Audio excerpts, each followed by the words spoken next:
Right, how are we, guys? Yeah, that's a good spot for me, isn't it? Okay, so this video is to take you through the lead tracking sheet template that we've got for you guys. So, going through the titles up here, you can see we've got lead, and I've got a 1 next to it. So this is just going to count the number of names that we have. So every time you put a name of a lead in, you should put a 1 there, specifically for this number here at the bottom. Okay, we're gonna go more into why it's important. It's important for the sales conversions and all of that later. When you get leads, the first thing you want to do, put the names in. You can come in later and fix it up and put all the ones if you were in a hurry. Very important. Get their names. Put in the source. So were they prospecting? Were they a walk-in? Was it a referral? Did they call you? Did they email you? Did they click on an ad that you've got? So having the source in here will help you identify what forms of marketing or what is working for you in terms of lead generation. Getting their contact number and email address so that you can add them to any email chains that you've got, and you've got their number. So if you do need to call them or send them a reminder text message or anything like that, you can do so, and you're not limited in one form of way to contact them. Then up the top here, won't go into this yet, but we've got the sales process. So the 8 points of contact, I'll touch on that in a second. You got the stages of the sale. So the phone call, which is obviously once you've got the lead's name, that's stage 1. Stage 2 is converting them to a consult. And then did they or didn't they sign up? All of these are just ones. Again, this counts towards the conversions down here. So we don't do ticks and crosses or yeses and nos. Just chuck in ones if it's successful, leave it blank if it's not successful. And then you know any blank spaces are opportunities to progress from there. And in this scenario with John Smith, this made up lead that I've got here for the example, the package price, he's like, yep, sweet, I'm committed. I'll pay you $200 a week. So I'm like, all right, the package is $200. Sessions a week, twice a week, and that's each week being $200. The reason we have the 2 of these is some trainers do 10 packs, 20 packs, or pay the year up front, or the month up front, things like that. So someone might commit to paying $5,000 here, which is the package price. But what that equates to weekly is obviously your income goal. So separating it that way. And again, these sales statistics just help funnel the numbers in here for our goal setting, which we will go into soon. This is the system that we formulated over years, and for those of you that have met me in person or been to my trainings, I procrastinated with this for a long time. I remember the PT manager here when I first started, you got to have a lead tracker and really stress the importance of this. And I was like, my memory is great.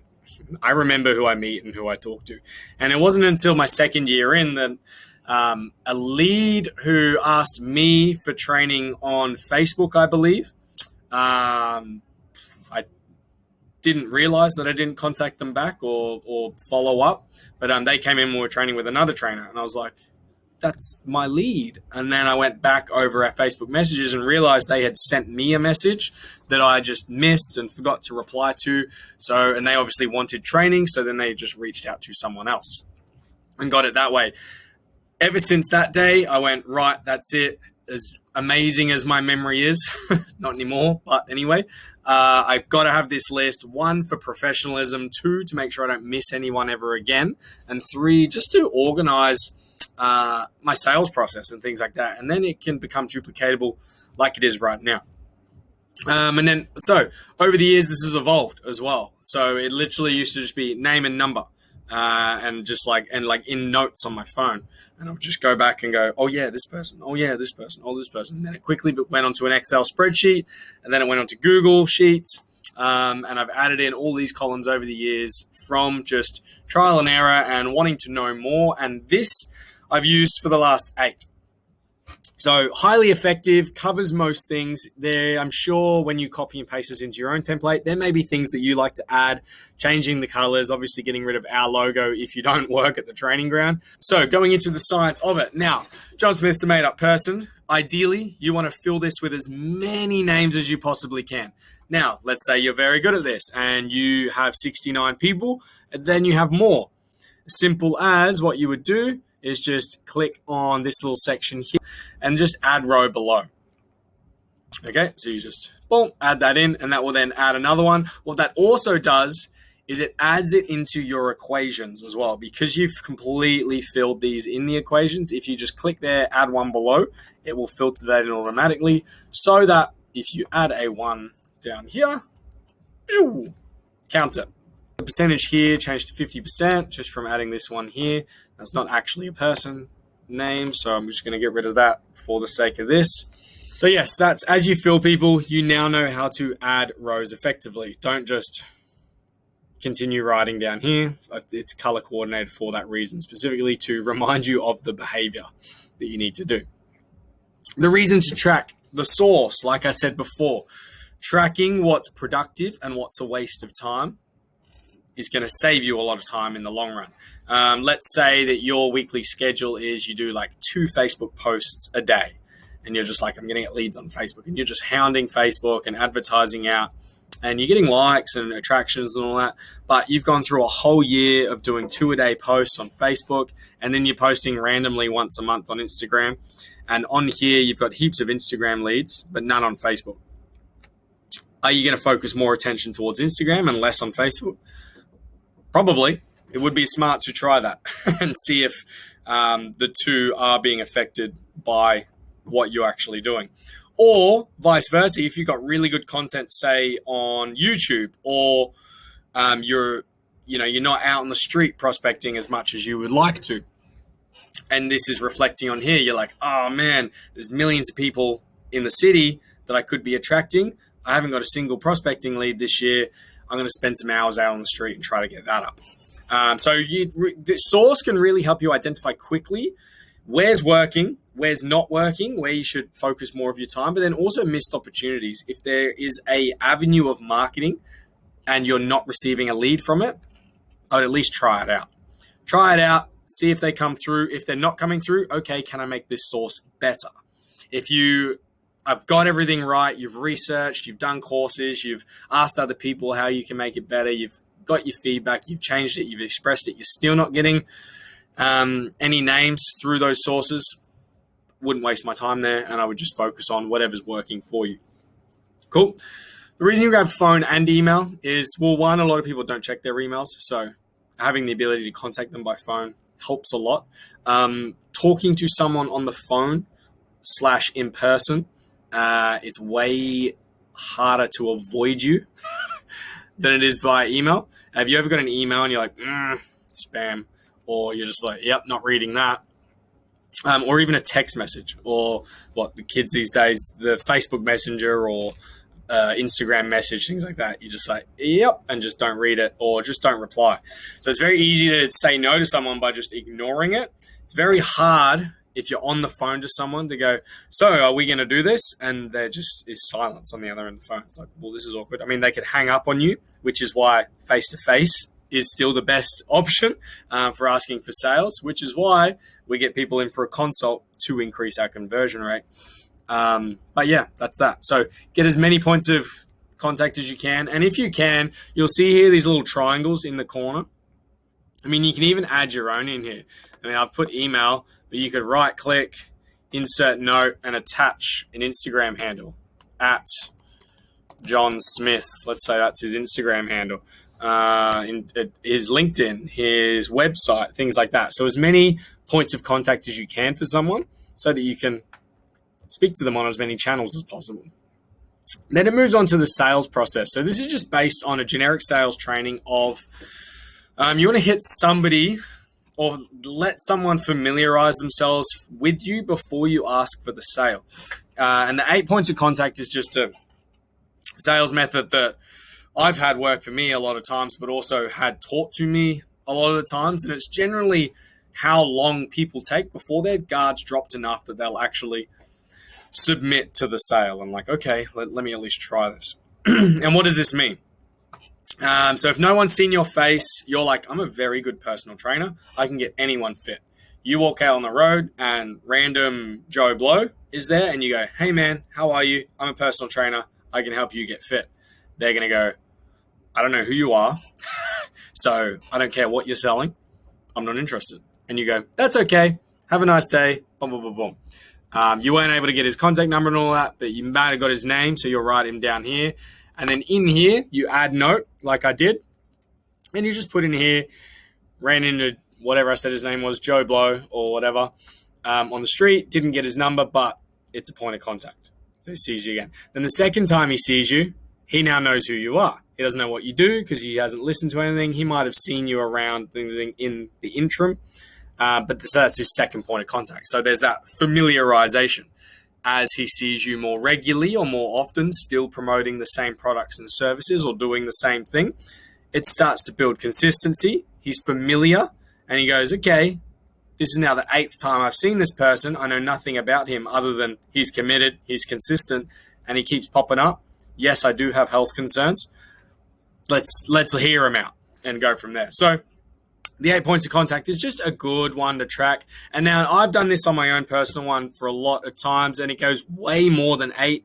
Often, if you meet someone on the street, they talk to you on the first time, bang, you might sell them in 3 things, but then they stop training because their 8-week challenge finishes or their package finishes. And then this might just be a reminder to, oh yeah, what happened to John Smith? And then this could be 2 years after because he trained with you for a year, then he moved away or something like that. And it's just a reminder, let's check in with John, see how he's going. Give him a call. John, what's up? And then you add a note in here. Follow up with John. He's still doing amazing. Him and the kids are currently on holiday. He's still training. Rah, rah, rah. So it's really good to follow up with old prospects as well. Just update this as you go. This is very crucial in the process of your follow-ups, but also conversion. And a very easy way to do this, and why I like the notes, is 1, you hover over that, you can have a book in here of just text and just scroll through and it's all in there. And 2, it's very tidy. So if I look at this here, it's clean, and I can see that I've had 4 points of contact with John. So let's say I've got other people in here and they're all like up here. I can just be like, name's warm, who's not converted but has a lot of contacts. All right, bang, what do I need to talk to this person about? Let's say her name is Sally Jacobs. And it was like, came in for a consult, didn't convert, wasn't quite timing right. Then called Sally up. Hey, Sally, look, we met 3 months ago and I understand the timing wasn't right and all of this, but I just wanted to reach out, see how you're doing. Check in if there's anything I can do for you right now. And then Sally might be like, oh, thanks for your follow-up call. Actually, timing's a lot better now. Let's do this. And you're like, great. In here, create a note, make a note of your call, let them know, book in your consult, blah, blah, blah, hopefully progress them through here. Another client. So this is the benefit of this. You can quickly identify where people are in terms of follow-ups and conversations, track all of that. You got everyone's phone numbers and emails and Instagram handles and everything in the same place.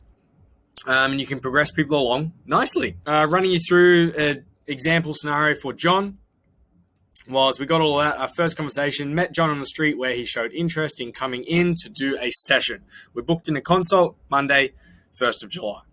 Great, cool. So I'm seeing John on 1st of July. Awesome. Going to try and sell him on my amazingness and help him with his health and fitness. Contact number 2. John called me. He had to cancel due to being busy at work. Very common thing that happens. Made a note to reschedule later in the week. So I would have seen this at some point and seen the 2 notes there and gone, oh, where am I at with John? Read that and gone, right. Call him. Let's say that was on the Sunday just before our consultation. So on a Monday night, even probably that session time, but worst case scenario, let's say the next day, Tuesday, I see this, give John a call. Hey, John, understand work was really busy, just seeing how that went yesterday. Oh, yeah, it's good. Look, don't know if you're still interested, but if you are, I'd like to offer you the same thing. Is there a day later in the week that works for you? Oh, yeah, you're right. What day did I put here? Friday. Friday's good for me. All right, Friday. Yep, sweet. Time, bang. You get it sorted. Write that in. Conversation number 3. Gave John a call. Booked in for Friday. All right, now reverting back. So now we think Friday, cool. Going to show him the value. Sign him up. Friday comes. He comes in. Awesome. Jump back on here. Update my points of contact. So it took 4 points of contact to convert John to a paying customer He saw the gold in your services. He's happy to pay.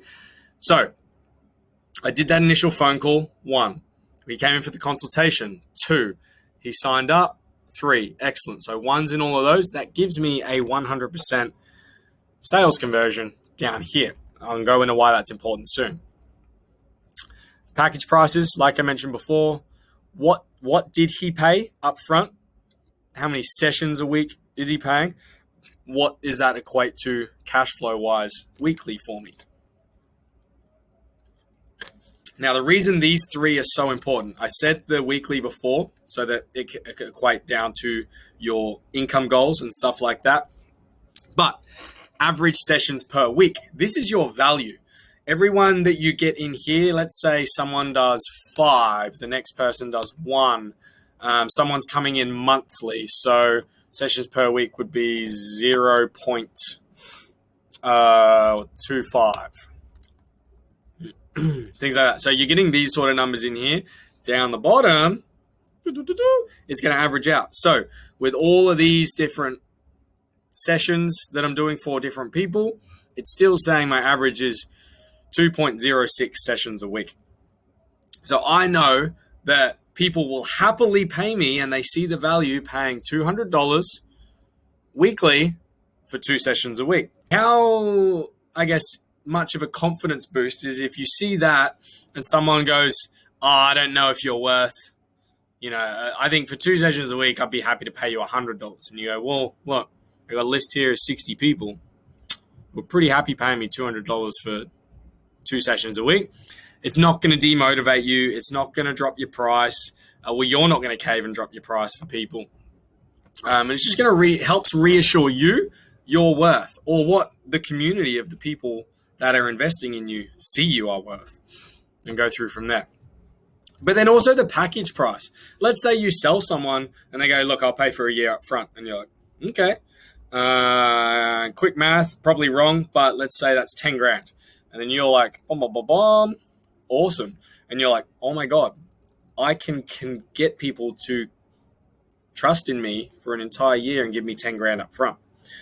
And this is the same thing, 200. Now look at this. Go down the bottom. Average package price is 5,100. So now someone's down talks you. Oh no, you're not worth 5 grand a year. Well, have you know, facts say that the average people that are giving me money, it's working out that they're paying me 5 grand a year, and they're paying that up front in their package fees and things like that. So it's a big boost to the confidence, knowing the numbers, knowing your value, knowing what you're worth, not to yourself, not what you think you're worth to others, but what others, this shows what others think you're worth to them. And we'll put a dollar figure on it.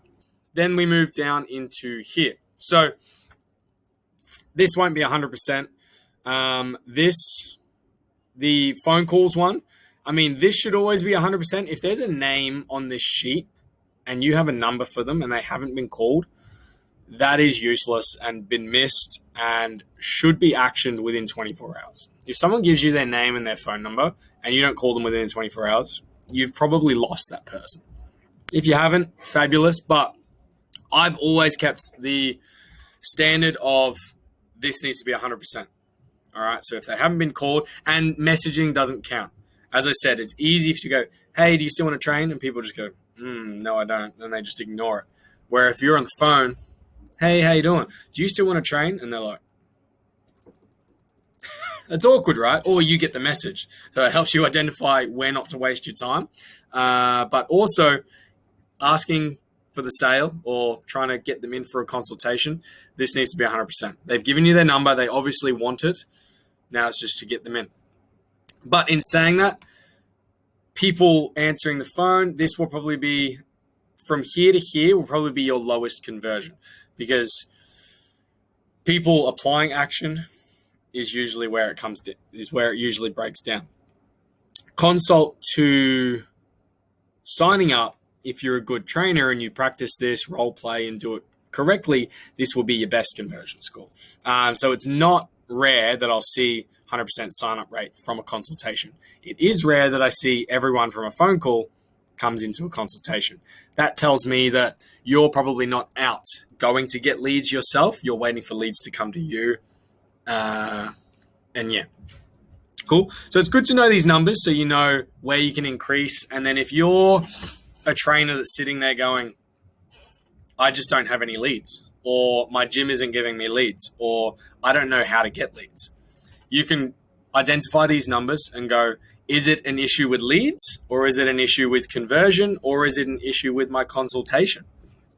And go in here. So I'll have people that they follow up, they do a phone call with all of the leads that they've ever got. Let's say, for example, they filled this, they've got 60 leads, and then their calendar is still empty, and they're going, oh my God, I need more leads. This is 100%. This is 20%.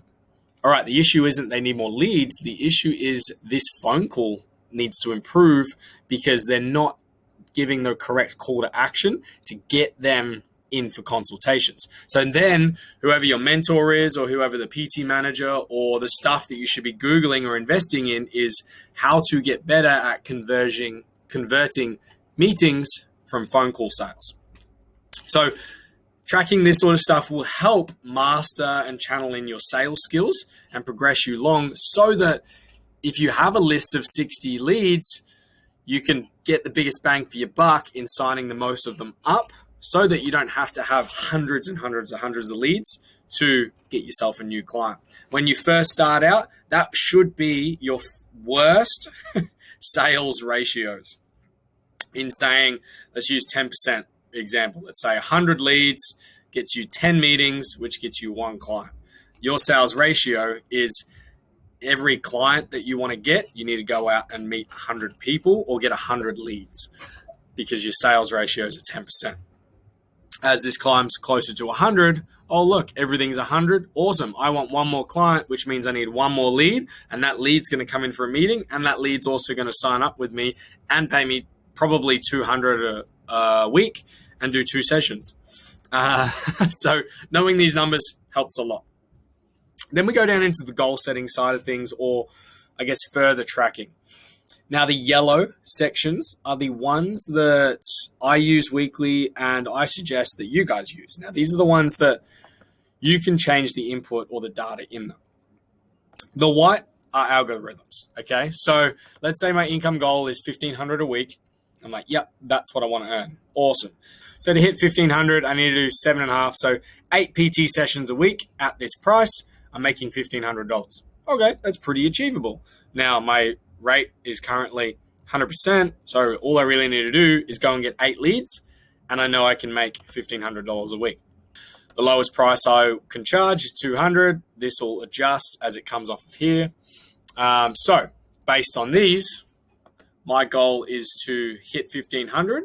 So I need to do another 7.5 sessions on what I'm doing. So I'm going to say my new lead goal is 8. And out of that, I want 8 new clients. Then at the end of the week, sessions. So sessions, that's counting how many sessions I'm actually doing based on all of that. Then at the end of the week, I can come through and go, I only found 3 leads, but I have 3 new clients, so my ratios are still the same. So now my goal changes. Now I only need, I've got 4, so I need 4 new leads and 4 new clients, and just keep working in through there until you etch up closer to your goal. Eventually you will, hopefully, if you keep doing this correctly, you keep working on it and you keep improving this to get them as high as you can, you will get better and you will soon surpass your goal. Then it's time to reassess. Should I maintain or even increase this income goal while doing less physical work? So, 8 sessions isn't too much. But for example, at the moment, currently, I limit myself to 15 sessions a week so that I'm free to do other stuff. So I might be like, I only want to do 5 sessions.